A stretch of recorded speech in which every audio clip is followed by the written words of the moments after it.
اور افضل ترین یہ ہے کہ ہم پہلے دن قربانی کریں، دوسرے دن کریں، تیسرے دن، تینوں دن کی ہے، مگر افضل ترین یہ ہے۔ اب ایک اعتراض ہوتا ہے کہ دیکھو جی قربانی جو ہے آپ بے جا جانوروں کو نقصان دے رہے ہیں، اور دیکھو جی ایک دن میں لاکھوں جانوروں کو کاٹ دیا جاتا ہے، کیونکہ ہمیشہ اہل کفر، عالم کفر کے جج، کفر کے ہیواری، وہ مل کر ہمیشہ جب اسلام کی کوئی عبادت ہوتی ہے اس پہ کوئی اعتراض رکھتے ہیں، کوئی نہ کوئی اعتراض اس پہ رکھ دیتے ہیں۔ کبھی کہتے ہیں ایک بندے کو 4 نکاح کی ضرورت کیوں ہے، کبھی کہتے ہیں عورت کے لیے نکاح کیوں لازم ہے، وہ آپس میں پارٹنر بن کے کیوں نہیں رہ سکتے، کبھی کہتے تھی ایک بندہ نکاح کے اندر ہی کیوں بندہ ہے، وہ بہت ساری عورتوں کے ساتھ کیوں نہیں وقت بتا سکتا۔ یعنی کفر اسلام کے ہر عمل پر اعتراض کرتا ہے، ہر ڈھونڈتے اور کہتے یہ ایسا ہے، یہ ایسا ہے، اور اس کو آ جا کے پھر رکھ دیتا ہے انسانی اقتدار کا مسئلہ ہے، انسانی وقار کا مسئلہ ہے، کبھی جانوروں کی وقار کا مسئلہ ہے۔ اب اس کے لیے جو یہ کہتے ہیں کہ ایک دن میں ہی لاکھوں جانور کیوں قربان کر دیے جاتے ہیں، دیکھو جی بے جا پیسہ خرچ کر دیتے ہو، بے جا طور پہ آپ جناب اس کو اتنے جانوروں کا خون بہا دیتے ہو۔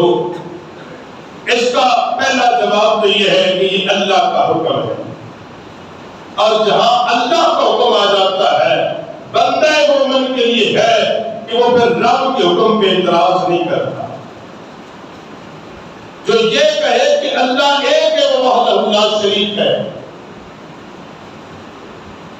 پھر اس کے لیے یہ نہیں کہ وہ اللہ کی بتائی ہوئی چیز پر اعتراض کرے۔ دوسرا کہ جناب یہ آپ جانوروں کو تکلیف دیتے ہیں، حالانکہ تکلیف نہیں ہے، اسلام نے تو بڑا اسلوب بتایا، ان کے حقوق بتائے کہ جب آپ نے جانور کو ذبح کرنا ہے، اس کو چارہ کھلانا ہے، اس کو پانی پلانا ہے، کسی دوسرے کے سامنے اس کو ذبح نہیں کرنا، چھری اس کے سامنے تیز نہیں کرنی، یہاں تک لکھا کہ چھری بھی اس کے سامنے تیز نہ کی جائے، اور چھری اتنی تیز کی جائے کہ جانور کو کم سے کم تکلیف پہنچے وقت ذبح میں۔ مگر اس کے برعکس قربانی کے جانور پر اتنی احتیاط کے باوجود اس قدر اعتراضات ہیں، مگر اس کے برعکس عالم کفر میں ایسے کھیل ہیں جہاں جانوروں کو تکلیف پہنچائی جاتی ہے اور اس کو کھا جاتے ہیں، یہ کھیل ہے۔ جیسے اسپین کے اندر ایک بفلو کا ایک کھیل ہے کہ وہ جانوروں کو نیزوں کے ساتھ مارا جاتا ہے، آدمی ان کو نیزے اور تیر اس کو مارتے ہیں اور ان سے خون بہتا ہے اور وہ تڑپ تڑپ کر کچھ مر بھی جاتے ہیں۔ جب یہ عالم کفر کو کہا جائے یہ کیا ہے، کہتے نہیں یہ تو کھیل کا حصہ ہے، یہ تو کھیل کا حصہ ہے۔ بعض ممالک میں ایسے کھیل ہیں کہ جانور انسانوں کے ساتھ لڑتے ہیں، یعنی جانور انسان کو مارتا ہے، اور اس کھیلوں میں بعض دفعہ انسان مر بھی جاتے ہیں، وہ بیل اس قدر طاقتور ہوتے ہیں، مگر وہاں کہا جائے کہ انسان کو تم نے تکلیف دی، مار دیا، نہیں یہ تو کھیل کا حصہ ہے۔ مطلب کیا ہوا کہ جو کفر کی مرضی ہو وہ کھیل کا حصہ ہے، اور جو اسلام کے ہاں عبادت ہو اس پہ اعتراض کیا جاتا ہے۔ تیسری بات یہ کہا جاتا ہے کہ دیکھو جب لاکھوں کروڑوں روپیہ قربانی پہ خرچ کر دیتے ہو، ایک اعتراض اور یہ ہمارے لبرل مسلمان بھی کرتے ہیں، ہمارے گلی محلوں کے اندر مسلمان بھی کرنا شروع ہو گئے۔ دیکھو جس بندے نے 10 لاکھ کی قربانی کر دی، اگر یہ 1 لاکھ کی کر لیتا، 9 لاکھ کسی غریب کی بیٹی کو دے دیتا، یہی اعتراض ہے نا جی۔ یہ جناب کسی کو سامان خرید کے دے دیتا، یہ کر دیتا، وہ کر دیتا۔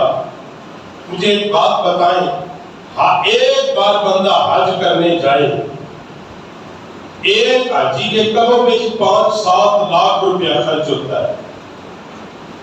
اب وہ کسی سماجی کام کے لیے حج کو چھوڑ دے،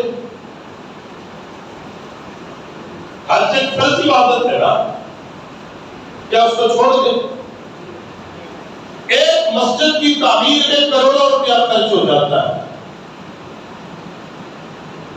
جہاں بھی مساجد بنے اس کی زمین کی خریداری تعمیرات کروڑوں میں ہے۔ اب کیا مسجدیں بنانا بند کر دی جائے؟ جی مسجد بنانا پھر بند کر دیا جائے؟ جی یہ پیسے تو غریب کو دے دو، یہ پیسے تو جناب کسی غریب کو دے دینے چاہیے۔ بھائی کسی ایک سماجی اور نفلی کام کے لیے آپ اپنے فرض کو معکوف نہیں کر سکتے، واجب اور فرض عبادت کو نہیں چھوڑ سکتے۔ آپ کوئی صاحب یہ آپ یہ کہے کہ جناب ایک مدرسے کو بنانے پہ کروڑوں روپیہ خرچ ہو جاتا ہے، یہ پیسے کیوں نہ کسی کو جیل خرید کے دے دیا جائے؟ وہاں کوئی اعتراض نہیں۔ ایک سکول کی بلڈنگ ٹرسٹ کے پیسوں سے بنی، ہزاروں سکول ہم دکھا سکتے ہیں کہ جن پہ ٹوٹل عطیات اور زکات کے پیسے خرچ ہوتے ہیں، اور اس لبرل مافیا کو کبھی یہ بیان یاد نہیں آیا کہ سکول کو بنانے کی کیا ضرورت ہے، پیسے کسی غریب کو کیوں نہیں دیے گئے؟ جی یہ ذہن ہے ملک کے اندر ہزاروں کی تعداد کے اندر کانفرنس ہوتی ہیں، اجلاس ہوتے ہیں، میٹنگ ہوتی ہے، اسمبلی کے اجلاس ہوتے ہیں، ایوان صدر کے اندر اجلاس ہوتے ہیں، ایوان وزیر اعظم کی میٹنگ ہوتی ہے، سینٹ کے اجلاس ہوتے ہیں، ایک ایک اجلاس پر کروڑوں روپیہ خرچ ہوتا ہے۔ اس لبرل مافیا نے اس وقت کبھی بات نہیں کی کہ بھئی یہ کروڑوں روپیہ اجلاس پہ کیوں خرچ کرتے ہو، یہ اٹھا کے کسی غریب کو دے دو۔ جی ایسا ہو سکتا ہے نا؟ اجلاس کے لیے ضروری تو نہیں ہے کہ کروڑوں روپیہ خرچ کیا جائے، وہ تو ویسے بھی کیا جا سکتا ہے۔ اب بیوروکریٹ جتنے بھی ملکی ادارے ہیں، ایک ایک میٹنگ پہ ہزاروں لاکھوں روپیہ خرچ ہوتا ہے، اس کے کھانے پینے پہ، اس کے دیے پہ، اس کے ہوائی سفر پہ، تیل کی مد میں، کھانے کی مد میں، چائے کی مد میں، روٹی کی مد میں۔ کبھی کسی نے اعتراض نہیں کیا نہیں نہ کیا تو بتاؤ۔ لیکن جب اسلام کے کسی عبادت کی بات آ جائے پھر جناب یاد آ جاتا ہے یہ پیسے غریب کو دے دو، یہ پیسے غریب کی بیٹی کو دے دو، یہ اس کی بیمار ہے علاج کے لیے دے دو۔ بھئی دینے چاہیے، ہم اسلام یہی درس دیتا ہے، مگر جب اللہ کی عبادت کا حکم آ جائے پھر ساری چیزیں چھوڑ کر اللہ کی عبادت کو پورا کیا جائے، پھر حکم خداوندی کو پورا کیا جائے۔ ایسا تو نہیں ہو سکتا کہ اب دینے کے لیے آپ ترنت میٹنگیں بند کر دیں گے، آپ ایوان صدر بند کر دیں گے، آپ سکول بند کر دیں گے، آپ ہاسپٹل بند کر دیں گے، فلائی ادارے بند کر دیں گے، نہیں جی سارے پیسے غریب کو دے دو۔ اگر وہاں ایسا نہیں ہو سکتا تو پھر قربانی تو ہے ہی اس چیز کا نام، اس کا تو اصول ہی اللہ نے یہ رکھا ہے کہ ذبح کرو، ذبح کرنے کے بعد اس کا گوشت غریبوں تک پہنچا دو۔ اس میں تو لوگوں کی خوراک کا انتظام کیا جاتا ہے، اس کے کھاد کے پیسوں کا یہ حکم دے دیا کہ اس کے تو کھاد کے پیسے بھی مستحق بندے تک پہنچائے جائے۔ اس جانور کی رسی کو بیچ کر بھی غریب کو دے دیا جائے۔ اب قربانی جو ہے یہ تو منبع ماخذ یہ ہے کہ یہ تو غریب کے بھلے کے لیے سارا نظام کیا جاتا ہے۔ ایک صاحب طاقت صاحب استطاعت جانور خریدے، اللہ کی رضا کے لیے اس کو ذبح کرتا ہے اور اس کے تمام خرچ اپنی جیب سے برداشت کرتا ہے، اور پھر اس کا گوشت غریبوں میں، یتیموں میں، مساکین میں، عائشہ میں، ان لوگوں میں بانٹ دیا جاتا ہے جو سال بھر کبھی گوشت نہیں کھاتے، مگر عید الاضحیٰ کی برکت سے، اللہ کے حکم کی پر عمل کرنے کی برکت سے، سنت ابراہیمی کو زندہ کرنے کی برکت سے، حضور علیہ السلام کے عمل مبارک پر عمل کرنے کی برکت سے ان غریبوں کو بھی گوشت نصیب ہوتا ہے، ان کو مالی مدد بھی میسر ہوتی ہے۔ اس کا مطلب یہ ہوا کہ جو بندہ یہ اعتراض کر رہا ہے قربانی پر، وہ قربانی پر اعتراض نہیں کرتا، وہ جانوروں کے ذبیحے پر اعتراض نہیں کر رہا، اصل میں اس کو تکلیف اسلام کی ہے۔ ہزاروں صدیاں گزرنے کے بعد بھی مسلمان اپنے نبی کی سنت سے اس قدر کیوں محبت کرتا ہے؟ اس کو اصل تکلیف اس بات کی ہے۔ اگر اس کو مطلقاً جانوروں کے تحفظ کی فکر ہوتی پھر پوری دنیا کے اندر لاکھوں کروڑوں جانور ذبح نہیں ہوتے، سور ذبح نہیں ہوتے آدمی کو گھر میں جا کے، وہ کسی چیز کو بھی نہیں چھوڑتے، کتے کو بھی نہیں چھوڑتے، خنزیر کو بھی نہیں چھوڑتے، ہر چیز کو کھا جاتے ہیں۔ وہاں کبھی کسی کو یہ یاد نہیں آیا کہ یہ جناب جانوروں کی بقا کا مسئلہ ہے۔ اہل یہود کے اندر ایک گروہ ہے جو زندہ مرغیوں کو پتھروں پہ مار مار کے ہلاک کر دیتا ہے۔ ان کا عقیدہ یہ ہے کہ اس طرح اگر مرغی کو مار دیں گے ہمارے گناہ معاف ہو جائیں گے۔ کبھی کسی نے اعتراض نہیں کیا۔ ناروے ڈنمارک کے اندر دریا سمندر کے اندر زندہ ڈولفن کو نیزوں سے مار دیا جاتا ہے، اور اس وقت تک ان کو مارا جاتا ہے جب تک اس کا پانی سرخ نہیں ہو جاتا، اور اس کو ایک کھیل اور مذہبی تہوار کا نام دیا گیا۔ کبھی کسی نے اعتراض نہیں کیا تو مجھے بتاؤ،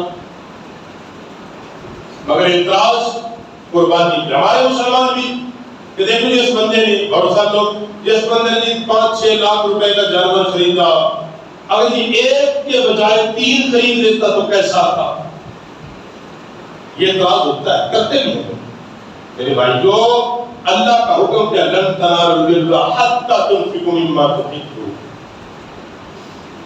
اللہ کی راہ میں سب سے پسندیدہ ترین چیز خرچ کرو۔